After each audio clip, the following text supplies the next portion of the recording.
Tiba sahaja di dalam masjid, perangkatan diraja pun bersembahyang tahiyatul masjid. Seri Paduka Baginda menerima kehormatan istimewa dapat bersembahyang di mihrab Nabi. Seterusnya ke makam Nabi dan sahabatnya. Salawatullah dan salam bagi junjungan kita serta Sayyidina Abu Bakar dan Sayyidina Umar radhiyallahu anhum.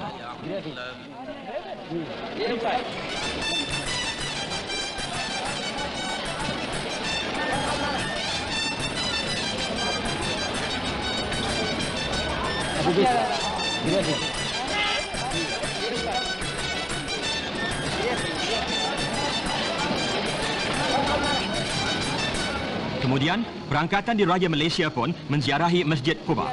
Di kampung Quba inilah Nabi kita disambut secara besar-besaran sewaktu hendak masuk ke bandar Madinah dari Mekah. Sangatlah meriah alu-aluan hingga beberapa orang ketua puak atau kaum berebut-rebut mempersilakan junjungan kita jadi dhaifnya. Di dalam beberapa hari di Quba itu, junjungan kita membina masjid ini sebagai masjid tertua sekali, iaitu 1384 tahun usianya.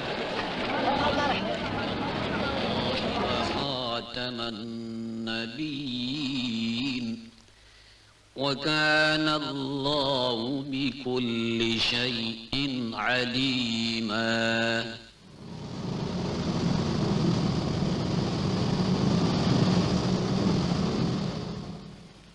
Tanah perkuburan Al-Baqiyah, tempat dikuburkan keluarga dan sahabat Nabi kita sallallahu alaihi wasallam. Di antaranya Sayyidina Utsman radhiyallahu anhu, bunda susu junjungan kita Siti Halimatus Sa'diyah, putera Rasulullah Sayyidina Ibrahim, kesemua isteri junjungan kita kecuali Siti Khadijah dan Siti Maimunah. Di Jabal Uhud pula, di antara yang mati syahid, ayahanda saudara Rasulullah sendiri, Sayyidina Hamzah, pahlawan Islam yang terkenal.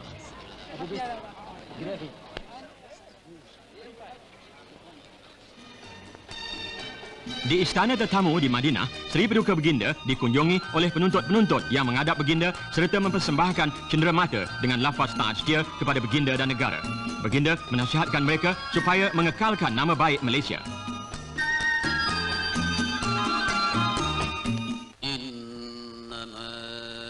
Sekembali ke Jeddah dari Madinah, perangkatan diraja pun masuk ke Tanah Suci menunaikan rukun-rukun umrah di waktu malam hari.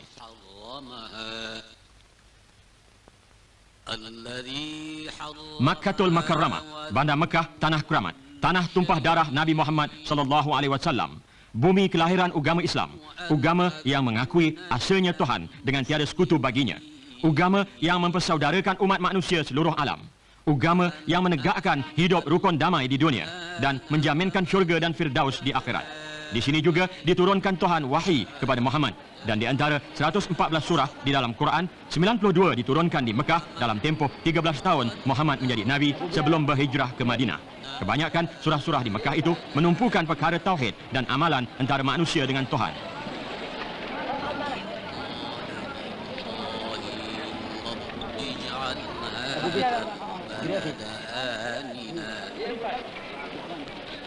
Satu peristiwa di Mekah yang khusyuk tapi membanggakan umat Malaysia, istiadat membasuh Kaabah.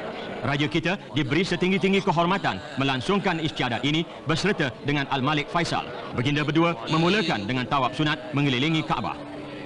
Mengikut riwayatnya, Kaabah telah dibina 6 kali. Mula-mula oleh malaikat sebelum manusia dijadikan Tuhan. Kemudian Nabi Allah Adam, selepas itu Nabi Ibrahim dan puteranya Ismail, dan seterusnya oleh kaum Quraisy. Setelah rosak di dalam peperangan Yazid, dibina semula oleh Khalifah Abdullah, tetapi silap kaedah asalnya dan diperbetulkan oleh Panglima Hajjaj. Hajarat Aswad atau batu hitam dikehendaki supaya bakal haji kucupnya jika dapat, atau sekadar dengan isyarat sahaja. Asal-usul batu itu hanya Tuhan sahaja mengetahuinya. Ianya sebagai batu penjuru Kaabah, tempat memulakan tawaf.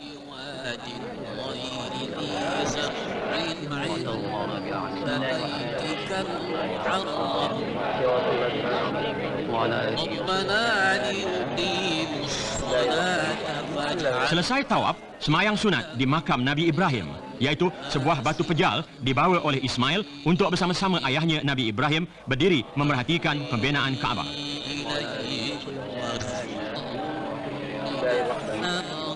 Tamat semayang sunat tawaf, barulah dimulakan istiadat membasuh Kaabah. Baitullah ini dibasuh setahun sekali sewaktu bulan haji mengikut firman Tuhan. Ingatlah ketika kami jadikan Kaabah tempat manusia berziarah dengan aman sentosa. Sebab itu, ambillah olehmu makam Nabi Ibrahim menjadi tempat sembahyang. dan kami perintahkan Nabi Ibrahim dan Ismail supaya membersihkan Kaabah untuk orang-orang yang tawaf dan untuk orang-orang yang beribadat di masjid dan orang yang rukuk dan sujud.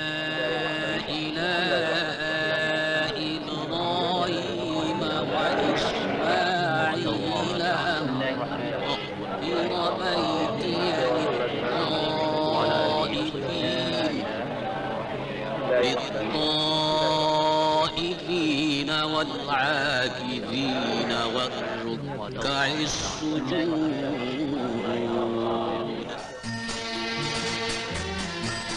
Sewaktu di Mekah, para pelajar dan penuntut mengambil kesempatan menghadap Sri Paduka Baginda berdua. Bagi setengah-setengah mereka, inilah kali pertama bertemu wajah Baginda kerana kian lama meninggalkan tanah air menuntut agama suci. Sri Paduka Baginda mengingatkan mereka supaya memahami benar-benar ajaran Allah supaya dapat dipertunjukkan kelak kepada umat Malaysia cara-cara hidup bahagia di dunia dan di akhirat.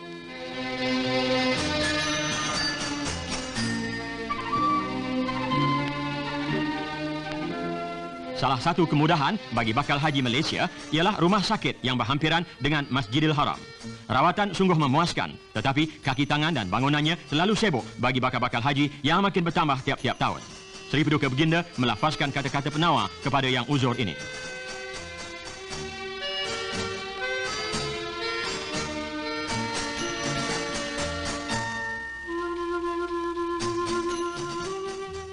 Allahu Akbar, Allahu Akbar, Allahu Akbar,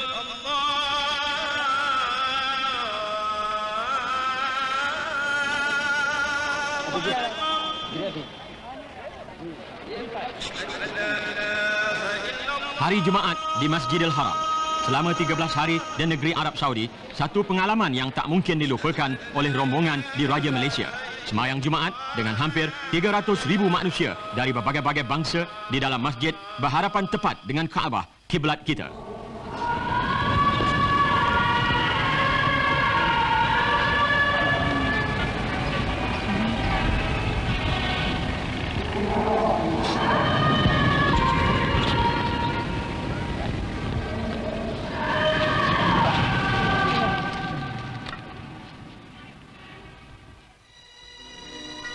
Pada 8 hari bulan Zulhijjah, masing-masing pun bersiap mengerjakan haji. Bagi haji tamattu', masuklah ia dalam keadaan ihram atau larangan semula sambil berniat menunaikan haji.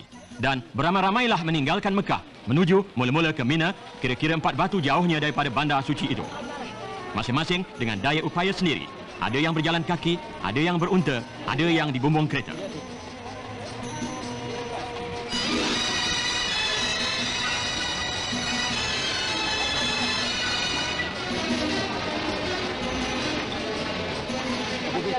Pada keesokan harinya, puncak amalan haji, wukuf atau berhenti di Padang Arafah. Padang mengenal Tuhan, tempat tumpuan lebih 1 juta umat manusia dari seluruh alam.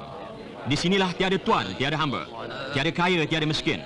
Milik masing-masing hanya kain ihram dan amal ibadat di dada. Pernah Rasulullah berkhutbah di Jabal Rahmah supaya bersaudara sekalian umat Islam tanpa berkelas atau berkasta. Sesungguhnya Tuhan memandang tinggi mereka yang mengikut perintahnya.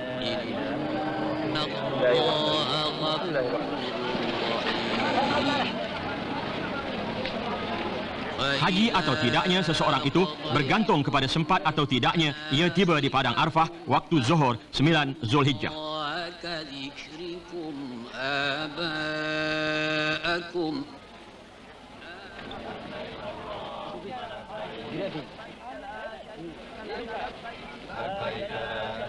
Dari zuhur hingga gelincir matahari, beramallah masing-masing di dalam khemahnya dengan membanyakkan memuji Allah, tasbih dan tahlil, salawat dan doa, dan sentiasa bertalbiah yang mengandungi makna, aku mentaati engkau ya Tuhanku, tiada sekutu bagi engkau.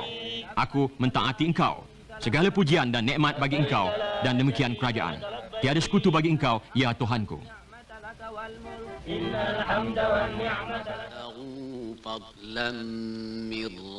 Kemudian bermalam pula di Muzdalifah, tempat mengambil batu untuk melontar di Mina waktu subuh esok.